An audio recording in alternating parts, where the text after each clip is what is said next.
All right, suspension trainer row. It's pretty straightforward, pretty simple. A couple of just a little nuances I want to point out. One, we've got a couple different grips that we can use, or hand positions. I showed the neutral, which would be pretty much our standard rowing position, but we may also incorporate an underhand or a reverse grip, or an overhand or a pronated grip. Now, one little change we might do if you see us doing an overhand grip, I tend to use that one to go with more of a wider row, a little more up, back, rear delts, and then you've got your neutral row, and then you've got your underhand row. Okay, so just a couple ways we can change up the grip a little bit to kind of target some different areas. I do want to point out though, one key thing with body positioning, because I really want this most of the time to be dominantly a back exercise and not taxing too much on the biceps. So the biceps will be an assister in a row, okay, but the main muscle is going to be the back, and we're really focusing a lot on the lats and mid-back. So when we get in position, I'm actually going to come over here, even though it's not an ideal angle. I just want to, you don't need to see my head, that's fine.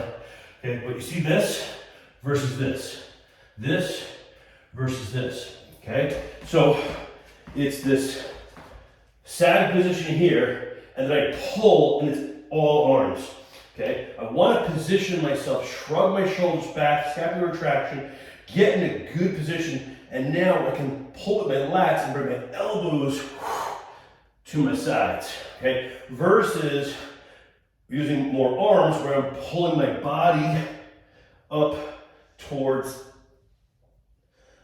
the pole. I want to pull this way. So really what we're looking at doing here is, like any row, are we initiating with the back? And in this position, I do prefer for most people to start in the retracted position, okay, versus the protracted, retracted, and then follow through with the row. Now, if you can do that, that's great. Sometimes I'll incorporate that. But if we're just getting this down, get in the retracted position, and then we want to pull with the lats, bringing our elbows back behind us, versus pulling our body towards the handle. When we do that, it turns into much more of a curl and less of a row. So that's just something I really want to make sure we're pointing out. If you find that, man, when I do suspension trainer rows, my arms tire out so much, I don't feel my lats.